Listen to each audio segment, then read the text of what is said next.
This is an emergency transmission. Citizens of the world, please, make no mistake. The zombie apocalypse is near. Will you cower and hide, or join us and fight? We are Dezombified, so stay on point and watch your six.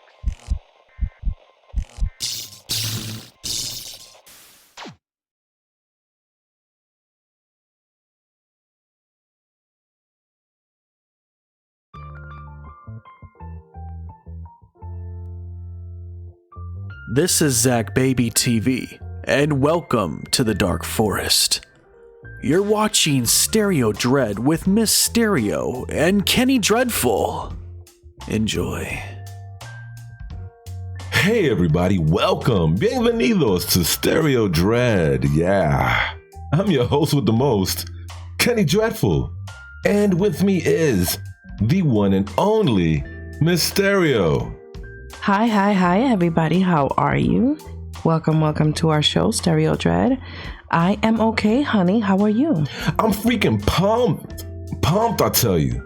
Tonight's gonna be amazing. We got the one and only ZakBabyTV. That's right, I said it, ZakBabyTV. Don't be jelly, y'all. He's here tonight, and he's gonna tell us his story. That's awesome. It is gonna be good. He is up and coming, and he's actually growing pretty fast on YouTube. You're damn right. So, thank you for being here with us. You mind if we call you Zachary? Okay, well, never mind that. Tell us, how did you come up with the name ZakBabyTV? How did I come up with the name? That's interesting. Before I narrated scary stories, aside from collecting stuff that I did on my channel previously to this, I actually did a lot of music, live performances for like rap and hip-hop club, dance, I mean you name it, just that era of music in general. Definitely in the influence of like LMFAO and stuff like that, like party rock. We loved like that dance music and getting the people in the crowd involved. It was good times. I'm not really into that fad anymore, but that's a part of my history. My name was ZakBaby, so when I did this channel, I just put ZakBabyTV, because that's been my nickname for several years, so I figured why change it? Well, you know something, the way we came up with our name was, we got tired of being sheeple and zombies, and I was like, you know what, we're Dezombified, and that was just the way it started, man. But enough about us. I need to ask you, my friend, how did your love of horror begin? My love for horror started at a young age, from Nickelodeon's Are You Afraid of the Dark back in the early 90s, from Goosebumps, from Fox Kids on Saturday mornings, sneaking out and watching R-rated movies at my uncle's house when he was at work, you know, like Pet Sematary. And speaking of which, Zelda still scares the crap out of me, but she used to give me nightmares as a kid.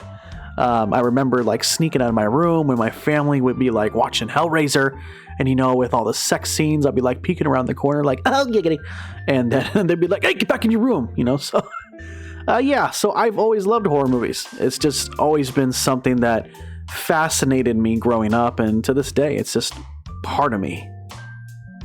You know, my first love of horror began when I was a young lad, and you know, I just got tired of being afraid of everything, so I just said I need to just get it out my system and watch something scary, no matter what happens, and the rest is history.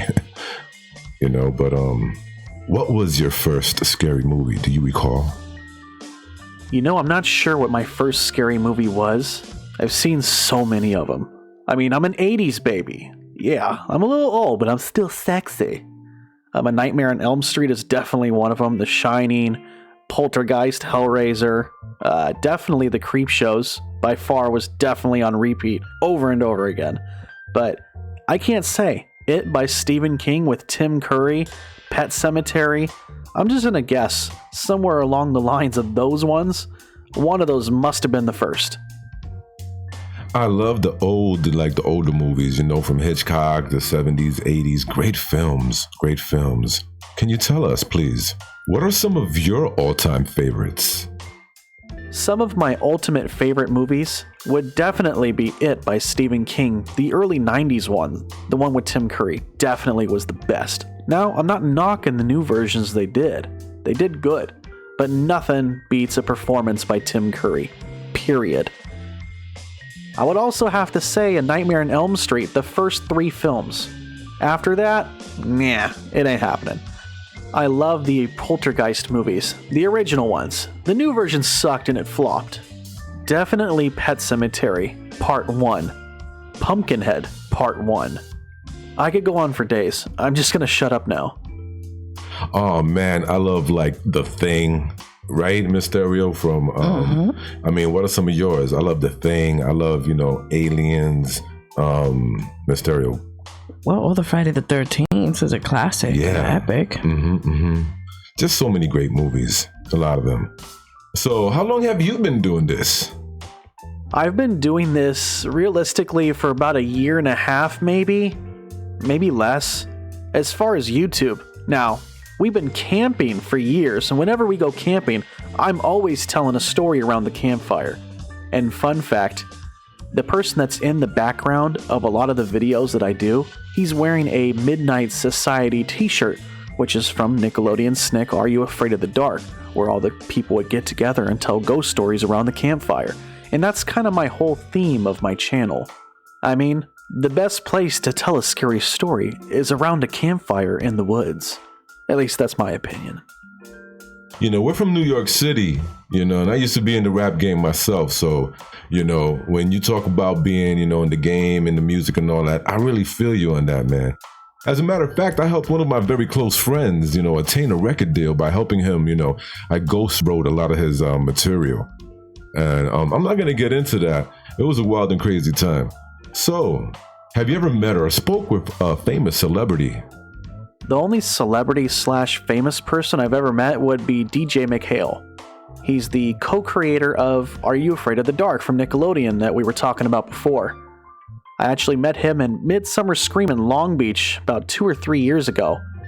I was wearing the t-shirt and he was doing this whole speech in the auditorium there, and that was actually the only reason why I went to the whole thing to begin with. And I got to meet him, and I showed him my collection because before I was doing narrations, I was collecting the merchandise from the 90s. I'm a very big collector of X-Files, Goosebumps, and Are You Afraid of the Dark from Nickelodeon. Those are like my top 3 things from my childhood, basically. And he was like, send me a message and let me know what you're looking for still. And at the time, I was looking for one of the audio tapes. And he mails it to me, brand new in the plastic, one of the audio tapes. Now, they only made 3, so it's extremely rare and like impossible to get a hold of. And since then, he actually mailed me his jacket. It was actually something that was made for the people behind the scenes, like the cast, the directors and stuff, and he gave it to me. The second time I met him was at a Mission Viejo Library Comic-Con where he did another speech. Now that was much closer to me than Long Beach was, but I definitely wanted to go because I brought some of the VHS tapes that they made back in the day and I had him sign them.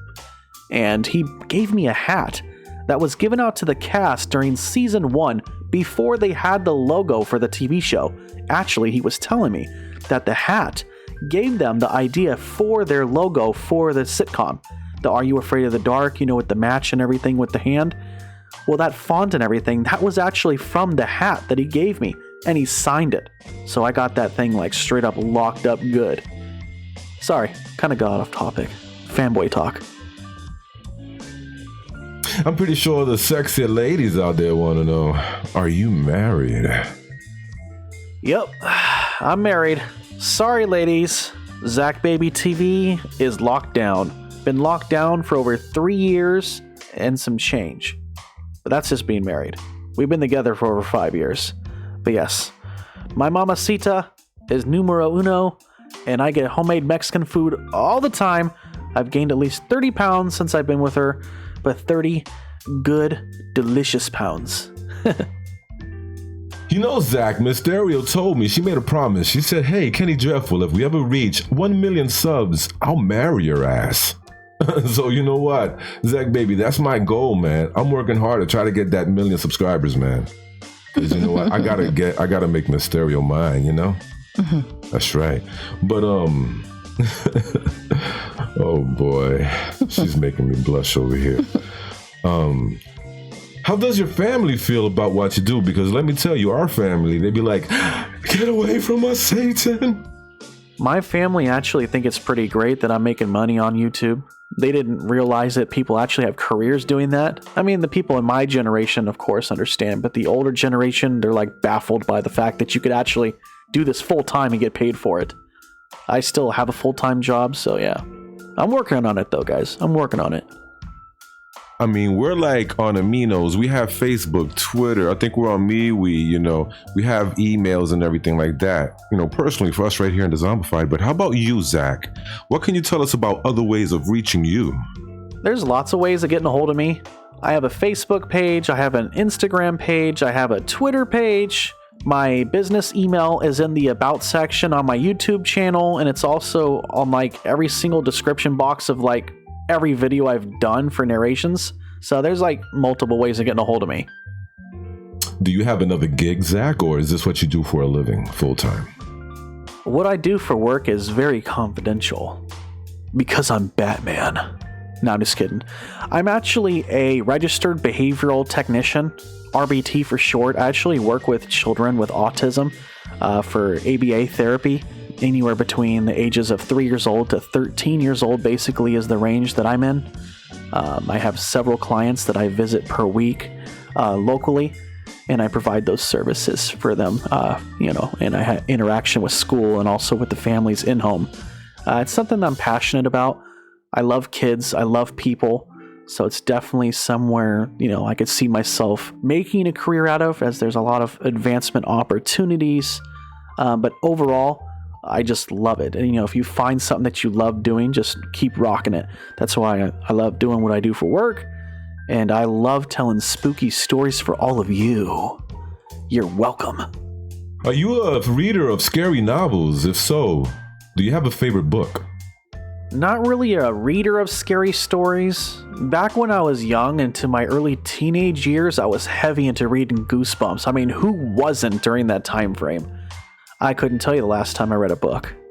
But I guess to answer your question, my favorite book would have to be Attack of the Mutant, number 25 from Goosebumps by R.L. Stine. What are some reactions you get from people after they find out what you do, Zachy? When people ask and I tell them, they're pretty much surprised, like, whoa, really? Because I totally look like a Norwegian Viking. But I'm really just laid back and very humble. And then I just love scary stuff. I just explain it that way. But, who doesn't, right? Do you watch other horror narrators on YouTube? I do actually. More before I got involved compared to now. I just want to collaborate with people. But we were on a road trip to Idlewild. And we were listening to this long 2-video story by Corpse Husband. I hired a hitman on myself. What a fantastic story. It was so freaking good. And I told my wife, I said, I could do this if I had the right equipment. She's like, well, why aren't you doing it? And I'm like, I'm going to. And that's kind of where it kind of kick-started for me. Corpse Husband and Slumber Reads and Let's Read were kind of the main ones. Being Scared was also another one I would listen to all the time. And then once I kind of got involved in the community, that's how I came across Swamp Dweller and some other people, and a lot of great narrators. Then there's too many to name, but yes. Do you have any favorites?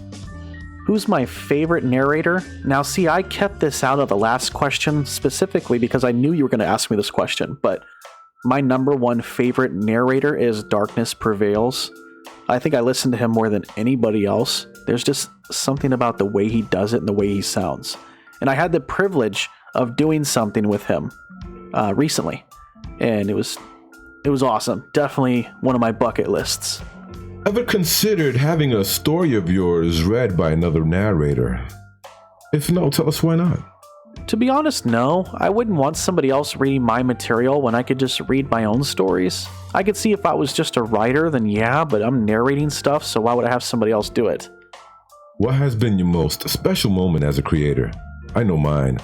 Speaking for myself and Mysterio, when we got that award for 400 subscribers, I mean, we were taken aback. We're the only ones on the planet with an award for having 400 subscribers. It's made out of cardboard and high-grade, heavy-duty aluminum foil.